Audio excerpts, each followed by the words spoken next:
Bismillahirrahmanirrahim. Assalamualaikum warahmatullahi wabarakatuh. Alhamdulillahi wa kafa, wassalatu wassalamu ala nabiyil mustafa wa ala alihi wa ashabihi ahli sidqi wal wafa. Qala ta'ala ya ayyuhalladzina amanu taqullaha haqqa tuqatih wa la tamutunna illa wa antum muslimun, amma ba'd. Hadirin ikhwatal iman, jamaah salat isya dan salat tarawih yang semoga senantiasa dirahmati Allah Azza wa Jal. Alhamdulillah, dengan izin Allah Subhanahu wa taala, dengan karunia-Nya yang sangat besar ya, Allah masih mempertemukan kita dengan bulan yang sangat istimewa ini, dengan bulan yang sangat dirindukan oleh orang-orang yang beriman. Kita berada di bulan yang sangat mulia, yang sangat istimewa, maka tentunya kita wajib bersyukur atas nikmat yang sangat besar ini. Nikmat yang tak terhingga, nikmat yang sangat dirindukan oleh orang-orang yang sudah kehilangan nikmat ini. Hadirin rahimakumullah, bisa jadi Ramadan yang sudah berlalu masih ada saudara-saudara kita, kerabat kita yang sama-sama berpuasa dengan kita, sama-sama sahur, sama-sama berbuka, bahkan sama-sama berlebaran. Namun di Ramadan kali ini bisa jadi di antara mereka ada yang sudah tidak ada. Ada yang sudah kehilangan mbahnya, neneknya, kakeknya yang dulu bareng puasa dengan kita. Ada yang sudah kehilangan orang tuanya, ayah dan bundanya, dulu sahur bareng dengan kita. Ada yang sudah kehilangan bahkan bisa jadi anak cucunya, menantunya, tetangganya, kerabatnya, kakak adiknya, dan seterusnya. Nah, lebaran ini ya, atau lebaran yang akan datang dan Ramadan ini mereka sudah tidak ada. Dan mereka tentunya tidak tahu kalau mereka di Ramadan sekarang ini sudah tidak ada. Tidak ada yang tahu dan tidak ada yang berharap kalau mereka Ramadan sekarang ini mereka tidak akan bisa menjumpainya. Nah, maka dari itu kaum muslimin rahmati Allah, dinukilkan dari Imam Ibnu Rajab rahimahullah ta'ala, beliau mengatakan, seandainya para penghuni kubur, saudara-saudara kita yang sekarang sudah meninggalkan kita, diminta untuk berharap, untuk menginginkan sesuatu, maka kata beliau, demi Allah, jika mereka disuruh untuk meminta dan menginginkan sesuatu, pasti mereka menginginkan akan ya, agar dikembalikan ke dunia satu hari saja di bulan suci Ramadan. Jadi seandainya mereka dibolehkan untuk memohon dan diberikan kesempatan, maka mereka akan memohon kepada Allah agar diberi kesempatan satu hari saja di bulan suci Ramadan. Ini artinya apa, jamaah yang dirahmati Allah? Ya tentunya ini maksudnya bahwa Ramadan begitu istimewa, dan orang yang merasakan betapa istimewanya Ramadan siapa? Ya orang-orang yang sudah kehilangan nikmat ini. Karena begitulah ya sejatinya seseorang itu akan merasakan nikmat itu sebagai nikmat kapan? Kalau sudah tidak ada. Kalau sudah tiada baru terasa ya, bahwa kehadirannya begitu berharga. Kata siapa itu? Lah, banyak penggemarnya juga di sini.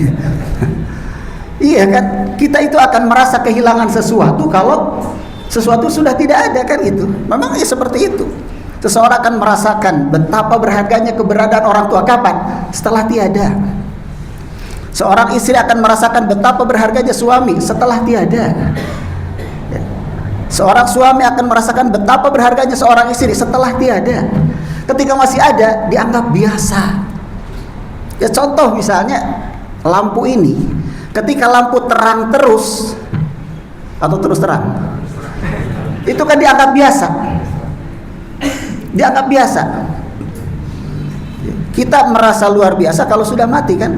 Biasanya misalnya ada aliran listrik gitu kan, lampu mati, apalagi malam-malam mati. Kemudian setelah itu terang. Biasanya apa yang kita ucapkan? Alhamdulillah kan gitu. Lah selama ini terang, pernahkah kita ngucapin alhamdulillah? Jujur saja, jangan ada dusta di antara kita. Ya, hampir bisa dipastikan nggak pernah ngucapin alhamdulillah ya Allah terang terus kan gitu.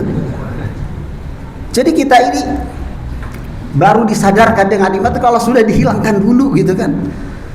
Nikmat sehat gitu kan, nikmat bisa jalan, nikmat lengkap anggota tubuh ini, itu dianggap biasa. Dianggap biasa. Nah, kita akan merasakan sesuatu sebagai nikmat kalau sudah tidak ada kan? Kalau sudah dicabut nikmat tersebut atau berkurang. Ya, atau berkurang. Ketika misalnya gigi masih sehat, masih lengkap, itu dianggap biasa, makan apapun kan bisa. Baru terasa nikmatnya gigi kapan? Setelah rontok berguguran kan gitu. Berguguran. Ya. Depan tinggal satu gitu kan ya. Makan kacang kan tendang kiri tendang kanan nggak habis-habis. Dia mikir dulu mah apapun dimakan gitu kan. Sekarang seperti itu. Ya begitulah manusia. Jadi kalau sudah tiada itu akan merasakan seperti itu. Nah, jamaah diberkati Allah, begitu pula Ramadan gitu kan. Begitu pula Ramadan yang merasakan betapa berharganya Ramadan itu orang-orang yang sudah kehilangan nikmat ini. Nah, kita yang masih diberikan nikmat ini yang sangat diharapkan oleh mereka yang sudah tiada, maka jangan sia-siakan. Jadi ini kesempatan yang sangat berharga. Ini Ramadan, jadikan Ramadan terakhir kita, seakan-akan ini Ramadan terakhir kita, agar kita bisa memaksimalkannya dengan sebaik-baiknya. Maka mumpung masih mengawali ya mungkin ada yang sudah mau 2 hari ya, mungkin ada yang tarawihnya sudah ini malam yang kedua, ya besok ada puasa yang kedua gitu kan, ya nggak masalah, sesuai dengan keyakinan dan ilmunya ya. Yang penting ya kita saling menghormati. Tapi yang agak masalah itu kalau misalnya puasanya ikut yang belakangan, Ramadannya bareng dengan yang duluan, lebarannya gitu kan. Itu yang bermasalah. Nah, jamaah berita Allah, mumpung masih di awal Ramadan ini, maka kita canangkan agar kita bisa sukses di Ramadan ini. Jadikan seakan-akan ini Ramadan terakhir kita. Kan ini kesempatan, kalau tidak ya mau kapan lagi jamaah ini perintah Allah. Dimulai misalnya ya puasanya kita canangkan jangan sampai misalnya ada yang bolong tanpa uzur. Tanpa uzur, karena banyak ternyata orang-orang yang nggak kuat puasa gitu kan. Ya sebenarnya bukan nggak kuat karena nggak punya niat aja. Buktinya anak-anak kecil yang berniat puasa kuat gitu kan. Tapi anak-anak dewasa ya, anak-anak dewasa. Orang-orang dewasa yang nggak punya niat ya banyak yang nggak kuat. Kenapa nggak puasa? Nggak kuat, lapar, ya nggak niat gitu kan. Yang menguatkan seseorang berpuasa kan niat. Kemudian juga misalnya sholat tarawihnya, hal-hal yang mengiringinya ya. Ya sebelum itu ya sholatnya dulu gitu kan, sholat yang wajib dulu. Karena ya amat disayangkan kalau misalnya ada orang puasa tapi nggak sholat gitu kan, ya itu kan ya sangat disayangkan. Puasa tapi nggak sholat, eman-eman jaga sholatnya. Karena banyak orang yang kemudian ketinggalan atau karena puasa gitu kan, kemudian sholatnya terabaikan. Terutama sholat maghrib, karena habis berbuka sholat maghribnya misalnya ketinggalan atau ya minimal tidak ikut berjamaah. Kemudian juga habis sahur sholat subuhnya kesiangan gitu kan. Nah, jangan sampai seperti itu. Karena kalau ulama dulu Masya Allah gitu kan, mereka sangat menjaga sholat berjamaahnya. Ketinggalan takbiratul ihram saja itu merupakan kerugian yang sangat besar bagi mereka. Ada seorang ulama terdahulu itu tanya kepada anaknya, "Wahai anakku, apakah kau sholat berjamaah tadi?" "Iya." "Apakah kau ikut dari awal takbiratul ihram bersama imam?" "Tidak," kata dia. Kata anaknya tidak. Apa kata ayahnya? "Wahai anakku, apa yang kau tinggalkan itu, jadi ketinggalan takbiratul ihram bersama imam itu lebih baik daripada 100 ekor unta." Sebagian mengatakan yang kau tinggalkan itu lebih baik daripada kau menjadi penguasa Irak, menjadi presiden Irak. Hanya ketinggalan takbiratul ihram.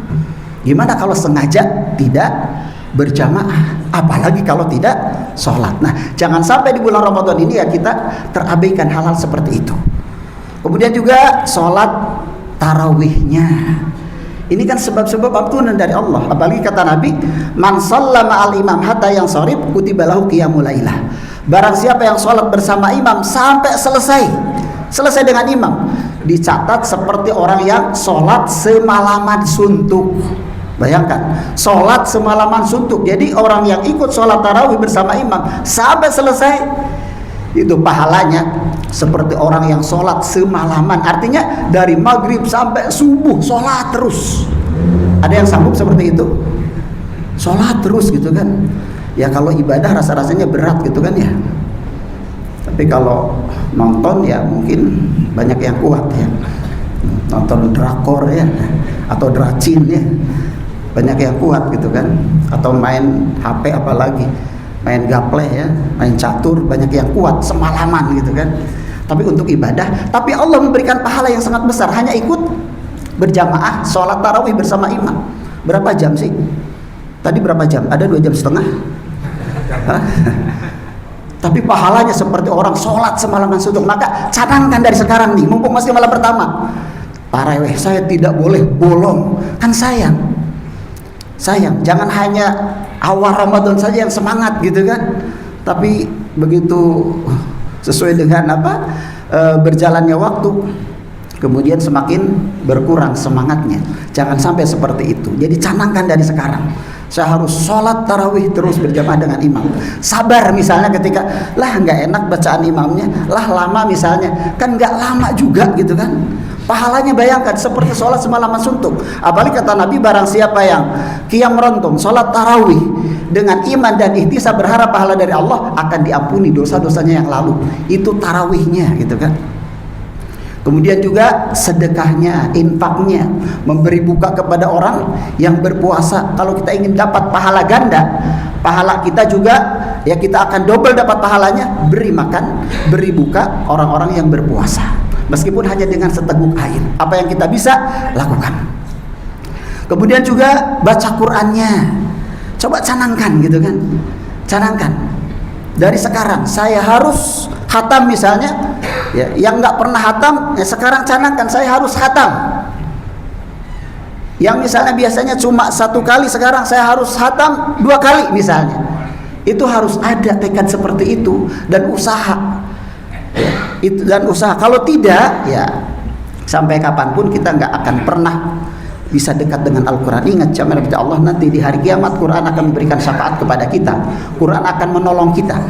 Ya, Quran yang akan menjadi pembela kita, ya, akan menjadi lawyer kita di hadapan Allah Subhanahu Wa Taala. Maka dekat-dekat dengan Al-Quran. Kalau Ramadan saja kita nggak bisa dekat dengan Al-Quran, terus kapan kita mau dekat dengan Al-Quran?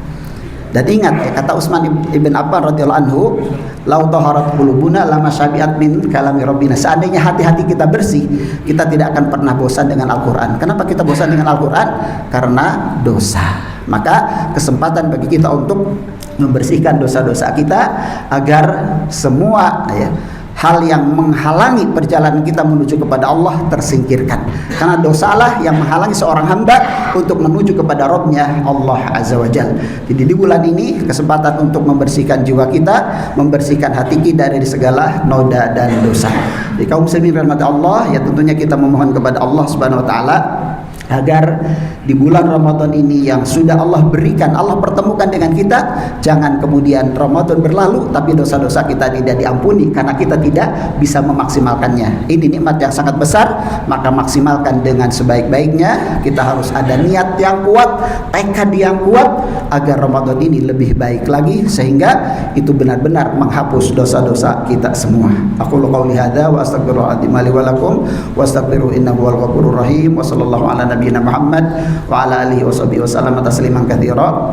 Subhanakallahumma bihamdik asyhadu an la ilaha illa anta astaghfiruka wa atubu ilaik.